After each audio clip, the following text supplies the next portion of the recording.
Welcome back. So I can see that now you are emotionally equipped to handle disappointments. Now, what if the situation is beyond disappointment, that you're really hardest hit? Let's say the situation has gone out of hand and people have come down on you like a ton of bricks. There is loss, there is pain, there is severe damage, there is attack on your confidence. It's like you're in the gunfire range and all the bullets are coming at you, wounding your confidence, wounding your pride, and wounding your ability to believe in yourself that A, can I really do damage control? And B, do I even have the ability to do what I was originally doing? I'm sure we all have been there. I have been there. As much as you look at me as a motivational speaker, there have been times in my life where I doubted whether I could do anything at all. You know exactly the situation I'm talking about, right? And it could be that it was your mistake. Everybody makes mistakes, yeah? Or it could be somebody else's mistake that has brought your work down to zero. So what do you do then? Simple, again. Fight or flight. It could be you could abuse, you could blame, you could put others down and so on. But you know what? In the end result, the point is that the damage still stays or gets worse. Second is you shut down, it's a flight. You go away, you walk away, you say, I quit, you raise your hand and say, I'm out of this place. But you know what? Again, the result is the damage remains the same or gets worse. So how do you handle a situation like this? Now, there is an emotionally balanced and emotionally intelligent way of handling a situation where you are wounded. Okay, number one, your first reaction to a severe situation, even if you are at gunpoint, even if you are being attacked, is to save the ship. Now imagine you're the captain of a ship and your ship, your hard work, and your baby has been hit and it's going to sink. What are you going to do? Are you going to say, oh, it's not my fault? Do you know who I am? Do you know what I've done? Do you know where I stand? Etc. First, you will try to save the ship, because if you don't, then all your hard work and everything that you stand for is going to come down. You handle the fire, you handle the situation, you handle the damage, you handle the people, you roll up your sleeves, you get the ship going, bring it to shore, and then we will see what happened. Then we will deal with the real thing that hit the ship and shouldn't have. I'll give you an example. Okay, this was many years ago, maybe 20 odd years ago. I was still a rookie and I had a workshop with a multinational client, and in the middle was an event agency who had organized my workshop. Okay, it was an outdoor event and we had to do a treasure hunt in the deserted places in Hyderabad. There was this really stony place. There was this water body and we had to organize a treasure hunt. Now the event company had gotten all the compasses. They had gotten all the maps, mapped the whole place out and so on. And my team was to run it. Okay, so we were a part of the execution. They had done the recce, they had done the groundwork. Now what happened is, on the day of the event, they changed the venue. All right. Now the map didn't tally up. Okay. Now you take me wherever you take me. I'm clueless. I don't know if this is the exact place you're supposed to start. This was the job of the event company. So what happened with those 7-8 teams of 7-8 people each? The maps didn't tally. The compass didn't make sense and no treasure was found. In fact, people started to get lost. Okay. So when everybody came back, the client went and shouted at the event organizer, what was this and so on. Now, do you think he's going to admit his fault and say, oops, sorry, my team made a blunder of taking you guys at the wrong start point? No. He said it was Priya Kumar and her team, which it wasn't. Now he came to me and my team, and my God, I tell you, his voice and abuses, it's been over 2 decades, still rings in my head. And the way he shouted at my team, and I didn't know whose fault it is in that moment, but the way he came out to fight and attack, my team shut down. Their response was flight, shut down, freeze, and don't say anything. Okay, ab ye baat ho gayi. Now the thing is that the client thinks it's my fault. What do I have to do? Save the ship, save my reputation, save the promise, deliver the promise that was made to the client that I will give your team an experience they will learn from and apply for the rest of their lives. Okay, I heard the guy. I really wanted to give him one slap. Actually, no, my response is generally flight. Okay, but you're so angry, you want to do this, but then you shut down. Oh my God, it was so difficult for me to hold back the tears, the anger, the rage. But I'm telling myself, save this ship. So I went to the client and I said, I hear that there was a problem. Okay, apologies. Why don't you allow me to make it up? So in the evening, I can do a little fireside chat on how to make things right when everything goes wrong. And the client is like, this is brilliant, because such is life. Sometimes you plan something and it all goes wrong. How do you handle it then? They said, awesome, Priya, we get a double advantage. Okay. And of course, I didn't charge them for it. And then you know what? I come back so happy. At least my ship is saved. And before I even enter my room, that guy is standing outside the room with 3 people. He said, how dare you speak to my client? Oh my God. Now he came down on me with further ton of bricks. And he was so mean. See, you don't abuse someone. You don't use abusive language. You don't start on a rant, which is so hurtful. Okay. And I come back to my room and I'm broken again. And I'm like, what shall I do? I was so angry. And now I had gone to the threshold that how can I go and do a workshop when I myself am so enraged? And what is it that makes me feel calm? Listen to music. I had no access to music. Meditate. Oh, come on. I cannot meditate in a situation like that. Read a book. I'll tear the book. Okay. I needed to run, but there was no place to run. I had to get ready and go for the workshop. I was so angry. I started to push the wall, all my energy in pushing the wall that I will move it 2 inches because I am so enraged. And I think in 5-10 minutes, I got tired and I calmed down. When I can't go for a run, I start pushing the wall. So if you see me standing against the wall, I must be really, really upset. So I went and I did the workshop. Now, after Save the Ship, it could be that you really want to let off some steam.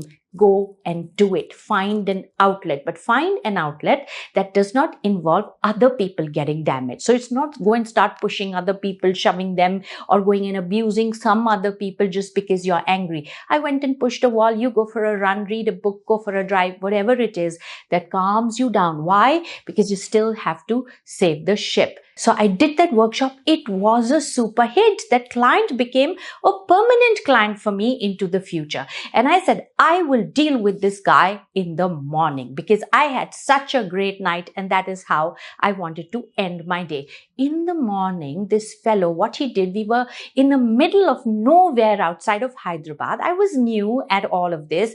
I had a team with me and he cancelled all our cars last minute. And now we had no way to get to the airport. And it was that time when you start panicking. Oh my God, I'll miss my flight. What will happen? Where will I stay? How much money will it cost? And so on. And it took making phone calls to a lot of references who called him and said, we'll get you arrested. You cannot do this to our team. My God, just when you think, okay, it's all over. I have saved the ship. Now I can handle the people behind the situation. There's another fire to fight.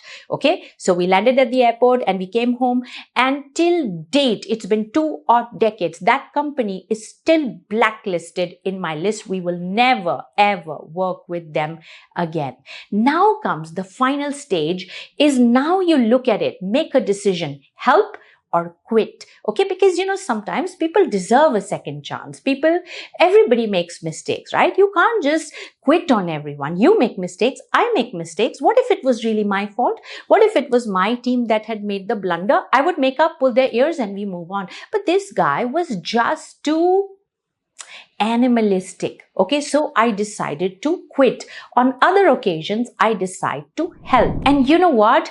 If you make the decision to quit on that person, quit on that attitude, quit on that situation, but don't quit on your dreams. Don't quit on yourself. Don't quit on the purpose. So it's not like, oh, I will never travel again. I'll never work again. I don't want to be a motivational speaker. No. You're not quitting on that. I don't work with people like this. I don't work with people who are abusive. Even till date, if somebody speaks speaks badly to any of my team people, blacklisted right there, because I don't know where this is going to go further. We have learned a lesson. Quit on that, not on your purpose. And you know what? While this challenge ended for me within 24 hours, okay, in 24 hours, it was all gone, handled, quit, move on. But for a lot of people and for a lot of other situations, it doesn't end in 24 hours. That saga goes on. By the time you reach a decision, handle, help, or quit, it's been weeks, it's been months, and for some really unfortunate people, it is years. What do you do then? How do you keep yourself stable and sorted so that today also you're trying to make it work, tomorrow also you're trying to make it work, you're not allowing your energy to go low, you're focusing on the task, you're repairing the ship, you're handling everything, you're making everything right. But you know what? Somewhere it's affecting you greatly. Okay, you need to take care of yourself. And by God, this is the one thing you cannot violate if you're really looking at being not just emotionally stable, but also emotionally intelligent. Because you know what? When you're disturbed, you can't sleep. So as much as I would say rest, make sure your body gets rest. It's impossible. You'll be tossing and turning in anger and, in frustration, and stress levels will start going higher. You'll become irritable. It is important to look after yourself. Eat right. Okay. Eat supplements. If you are so irritated, you have to add in your diet vitamin B1. It helps you be a little emotionally sorted. B12, D3. These are vitamins that sort out the balance in your body, because you know what? The deficiency, because your body has gone into so much stress that it starts to overuse all of these. And deficiency of that causes more irritability, more lethargy, more mood swings. And you know what? You're already low, and now it will drag you lower because you're exhausting them. Make sure that you take care of yourself. Make sure that you eat right. Utna to karo. Make sure you exercise a little. That much you can do. It'll also let out some steam.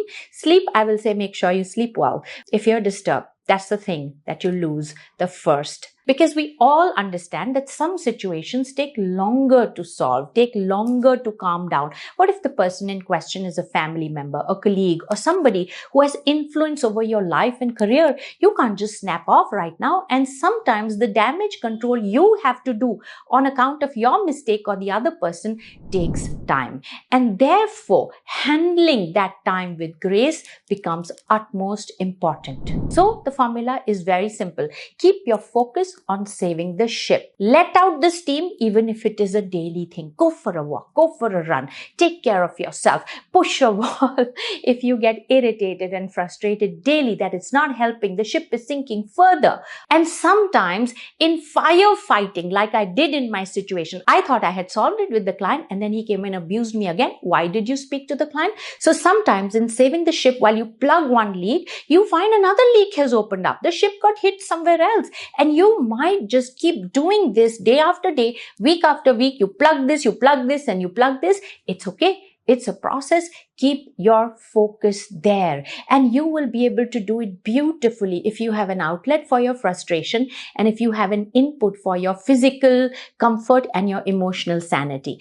And in the end, whenever you have time, end of the day, end of the week, make a plan. How are you going to move forward? That after this fire is doused, after you take the ship safely to the shore, what are you going to do? What policies are you going to set for yourself that never again? I have a policy not to work with abusive people ever. If it is my fault, I will accept it. But if it's not my fault and you're trying to throw your shortcoming onto me and make me look bad and jeopardizing my career, I will not spare you, and I will not take it. See, we all understand that when things go really, really wrong, we tend to behave negatively. We tend to behave not like ourselves, and we apologize. Yeah, we all join hands and we make good the situation. I'm not talking about those those people. I'm not saying if somebody gets angry with you or abuses you, you quit. No, there has to be some correctness in the situation. There has to be room for improvement for you, that you learn from your mistake. I'll never make this mistake again. For me, the learning was I'll never work with a person like this again. That you go apologize to the client and say, oops, sorry, it was not Priya's fault, it was my fault. Okay, how can we make it up? He could have come to me and said, Priya, we made a blunder. You were also a part of it. Can you think of something that we can make up? I'd be happy to help, yeah.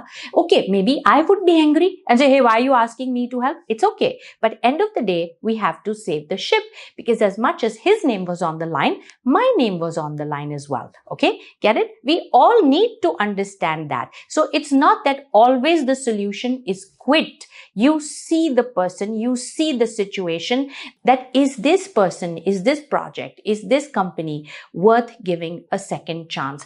And if you don't see hope, leave it.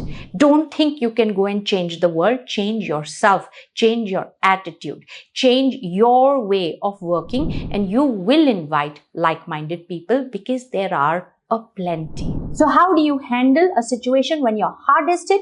Save the ship. Let out the steam if you have to. Handle the remnant cinders, the remnant sparks that are coming out. And finally, make a decision. Help or quit. No matter what, you have two options in a difficult situation. Work your way around the problem gracefully, or work your way out of the problem gracefully. Either two ways, it is your journey that will define your growth. So get working on the playbook. It will help you pull out a situation, a troublesome situation where you felt you lost everything, which still has left scars on you. And now you work this out and go and repair your past. In doing so, you will clear up some negativity from your time track, and you'll be able to feel lighter, more confident in the present, and therefore the future will seem more achievable. Okay, so go ahead and do it. Now, before I end, I'm going to tell you this quote by Sadhguru. Okay, he says, if you can go through difficult times with inner grace, every situation you face will be an opportunity to enhance your life. I wish you loads of confidence. I wish you emotional sanity. And in doing so, I wish you emotional intelligence. I will see you tomorrow.